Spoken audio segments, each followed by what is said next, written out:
Assalamualaikum warahmatullahi wabarakatuh. Shalom, Om Swastiastu, Namo Buddhaya. Perkenalkan, nama saya Ashraf Mazuddin. Saya sebagai mahasiswa Binus University jurusan S1 Sistem Informasi semester 2. Kali ini saya bersama dengan Oke, perkenalkan, nama saya Rizky Ade Putra. Saya biasanya keseharian saya usaha, yaitu jualan ternak, terutama ayam, untuk mensuplai UMKM sekitarnya. Oke. Jadi pada kesempatan kali ini kami akan berbincang-bincang, kami akan interview mengenai peran digitalisasi bagi UMKM untuk memberantas kemiskinan yang ada di Indonesia. Oke. Pertama-tama, oke, sebentar. Oke. Untuk pertama-tama mungkin bisa perkenalan dulu, aku udah. Mas Rizky ini berasal dari UMKM apa tadi? Kebetulan aku UMKM yang berjalan di bidang peternakan ya. Oke. Di bidang peternakan. Terus Mas Rizky ini udah sejak kapan? Aku sendiri udah bergerak di bidang peternakan itu udah tahun 2000, sebetulnya udah tahun 2017-an sih itu. Wih, oke.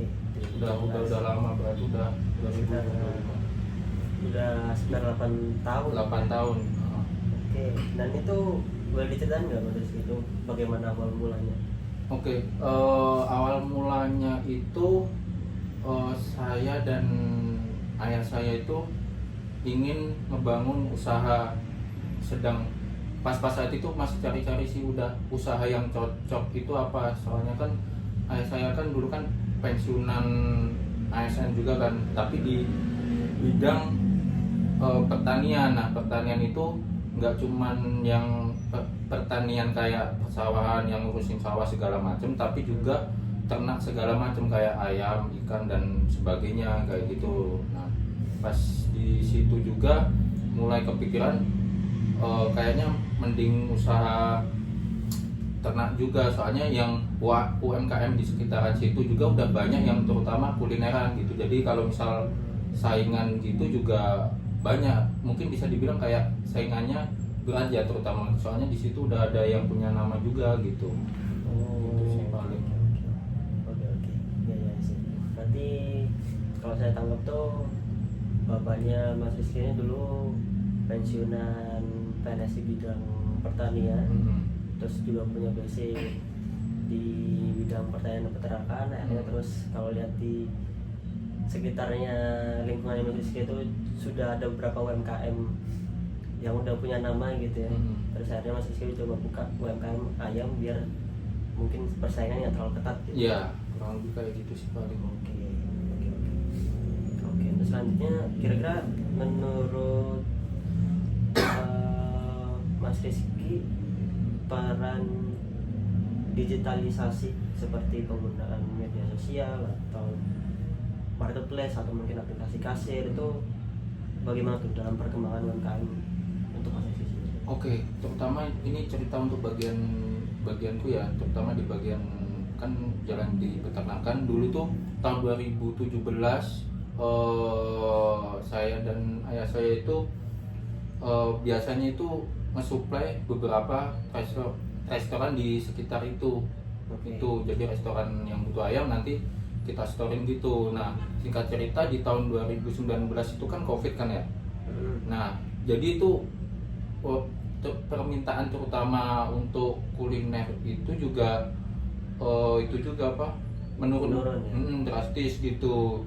Jadi mau nggak mau gimana caranya supaya ibaratin ayam ini kejual gitu.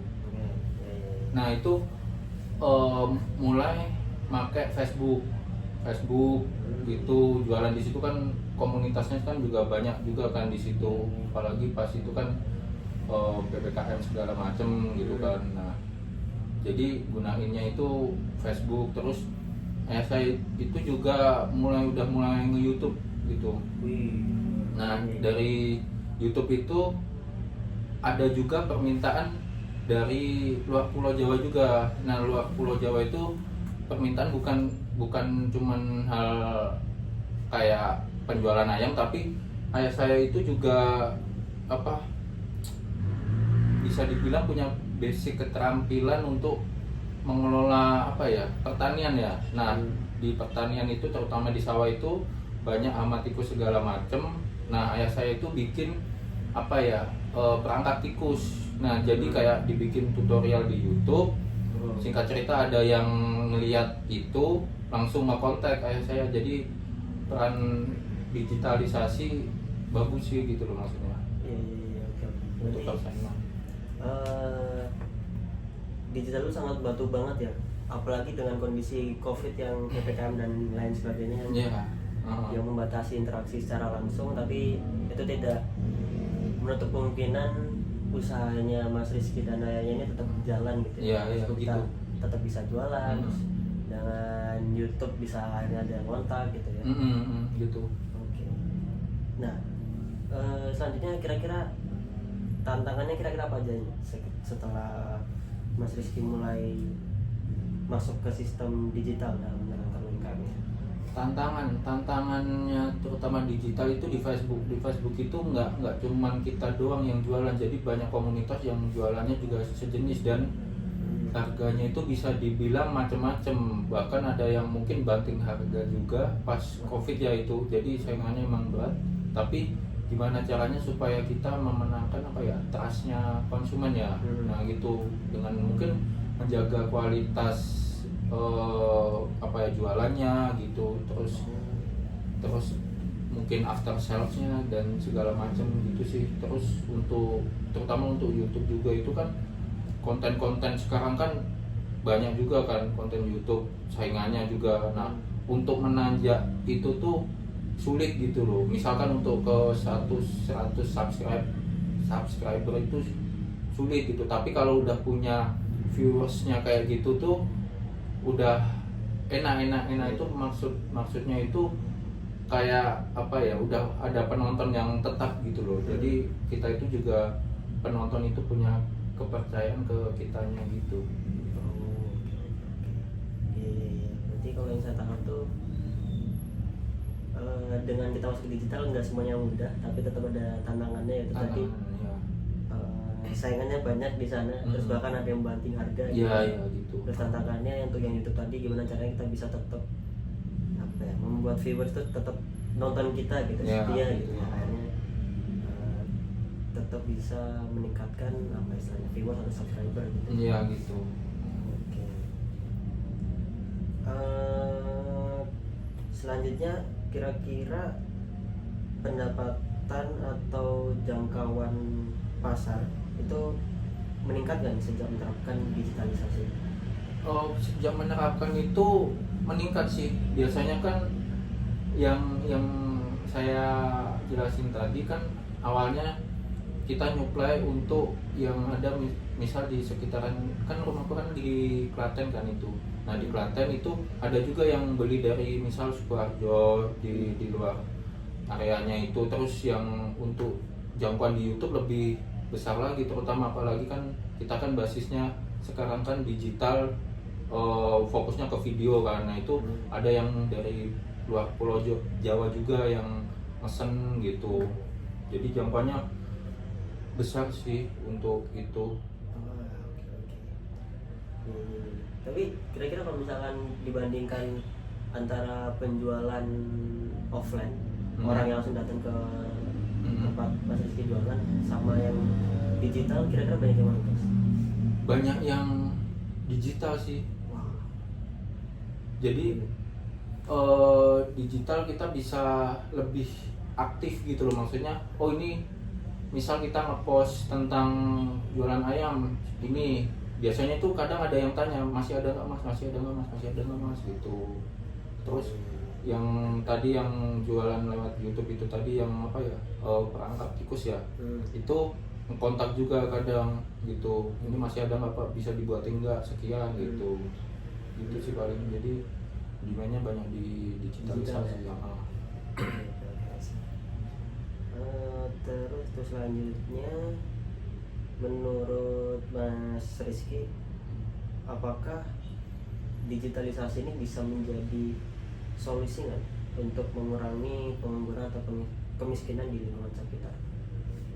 bisa sih. Dengan digital itu kan bisa dibilang kayak menjangkau ke semuanya. Yang awalnya mungkin kita usaha cuman di desa itu, dengan kita misalnya YouTube segala macam, atau apalagi sekarang yang TikTok itu kan Iya. yang misal kita udah viral nih tentang makanan kita ini enak segala macam, terus lagi di apa, kita misal butuh bantuan influencer kayak gitu tuh, bisa ningkatin lagi tuh yang awalnya mungkin Shopee langsung penuh gitu. Oh iya, iya, iya. Oke, oke, oke.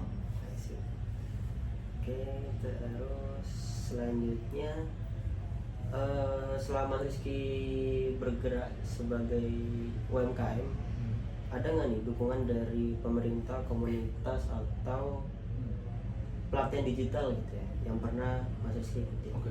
Dukungan yang aku rasain itu dukungan pemerintah tuh ada dulu pas, yaitu pas zaman Covid.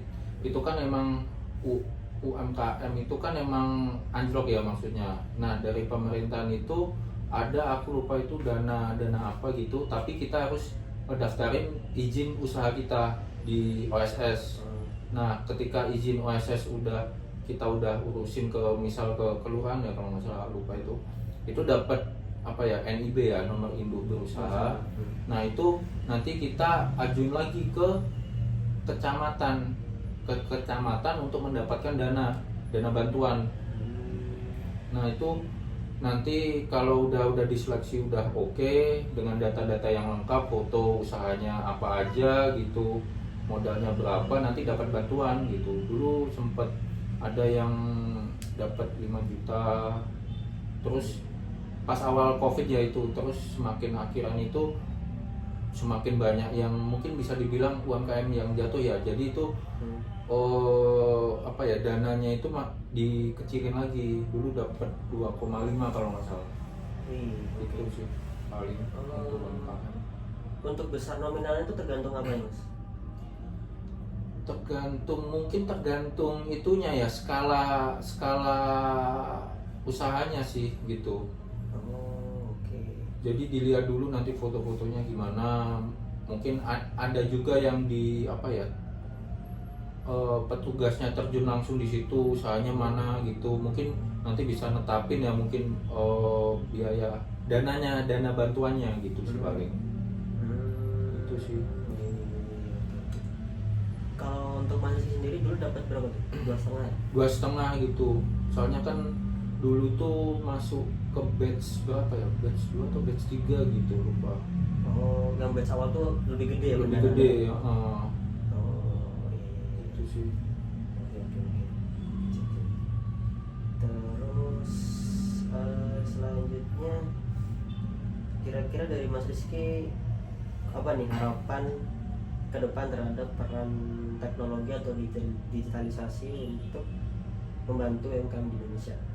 Harapannya ini sudah jelas ya, paling bisa ngebantu masyarakat lebih luas lagi. Cuman masyarakat juga perlu apa ya, ibaratin melek juga soal teknologi, gimana digitalisasi ini bekerja gitu. Sekarang kan udah banyak juga kan platform yang ngebantu kayak YouTube, Facebook, TikTok gitu juga kan. TikTok kan juga gampang, mungkin bisa dibilang gampang viral kan. Yeah. Apalagi yang terutama yang dulu ada di desa saya itu, emang dulu yang dia ada dulu tuh yang belum lulus SMA terus nyoba sekolah misal kuliah atau ke kayak stan segala macam, nggak keterima, akhirnya jualan spray gitu, nyoba di Facebook gagal segala macam, YouTube gagal, tapi di TikTok dia malah meledak gitu. Jadi dia bisa dibilang lebih gede lah ketimbang jualannya saya gitu. Omsetnya terakhir tanya itu udah ratusan juta itu. Hanya Dulu. modal join TikTok ya? Iya, dulu kan TikTok kan kerjasama sama Shopee kan. Oh. Jadi live di TikTok itu bisa check out di Shopee juga kan. Nah itu apalagi diskonnya dulu kan juga banyak kan. Jadi itu bisa ngumpulin customernya dulu supaya loyal. Oh ini produknya gitu. Jadi nyoba beli kan dulu kan murah-murah kan kalau lewat TikTok, Shopee gitu. Iya. Ya gitu sih. Oke. Itu kalau boleh tahu ketika si dia itu masuk ke TikTok terus viral itu dia emang baru pertama kali masuk TikTok atau followersnya udah banyak sehingga dia bisa viral? Baru aja sih. Katanya itu kan kalau nggak salah dulu itu kan TikTok itu kan kalau ngebus apa ya, ngebus itu kayak dipercepat ya, ibaratin dipercepat untuk viewersnya. Jadi untuk pertama kali live itu kayak banyak gitu. Jadi ibaratin di perusahaan di TikToknya itu kayak ngerekomenin penggunanya itu untuk melihat itunya live-nya gitu. Kalau mau misal cari spray gitu nanti ada muncul live-nya gitu. Makanya bisa berjalan sampai sekarang tuh usahanya jadi gede di situ tuh. Berarti kalau saya tangkap jadi masih berharap teman-teman UMKM itu bisa melek secara digital gitu ya. Iya. Di digital tuh sebenarnya peluangnya masih besar banget, khususnya di TikTok gitu ya. Iya. Nggak perlu modal followers yang banyak dulu, atau subscriber yang banyak dulu, tapi dengan followers subscriber yang kecil kita juga bisa dapat views yang banyak. Ya apalagi kan sekarang kan udah ada ChatGPT, AI segala macam kan. Misal saya punya produk nih, tapi nggak punya duit untuk fotografer segala macam. Nah itu kan pakai AI kan kadang bisa jadi bagus tuh produknya. Jadi foto produk satu dengan foto produk yang lain tuh bisa kayak sejenis gitu loh. Jadi lebih bisa dibilang apa ya, menggugah customer untuk ngebeli lagi itu produk itu. Oke. Terakhir Mas. Oke. Selain Mas Rizky menyarankan teman-teman UMKM untuk melek digital, kira-kira ada pesan lain nggak nih untuk UMKM lain yang mungkin ada tips selain melek digital atau pesan untuk yang belum memanfaatkan digital gitu? Oke. Pesannya paling jangan nyerah aja sih. Apalagi di kondisi sekarang kan PHK banyak banget kan. Pasti masyarakat kan gimana caranya memutar otak itu supaya hidup. Terutama mungkin jualan. Apalagi kan Indonesia ini kan ditopang apa ya, pendapatan negaranya itu kan dari UMKM kan. Nah itu sebisa mungkin belajar lagi untuk itu, jangan nyerah. Apalagi persaingan banyak, apalagi kan nanti kan bilangnya itu kan barang impor itu kan banyak yang datang juga kan. Nah gimana kita usaha untuk memaksimalkan itu semua, itu sih paling. Oke. Jangan nyerah aja paling. Ya mungkin dia jangan nyerah ya. Iya. Sip. Oke, mungkin cukup sekian interview kali ini. Terima kasih banyak Mas Rizky atas kesempatannya, atas semua jawabannya. Jujur sangat menarik ya interview kali ini. Ya semoga kedepannya kita bisa bertemu kembali. Iya. Ya. Oke. Dan semangat untuk UMKM-nya, semoga kedepannya makin banyak usahanya. Ya, amin. Oke, cukup sekian rekan-rekan. Saya tutup. Wassalamualaikum warahmatullahi wabarakatuh.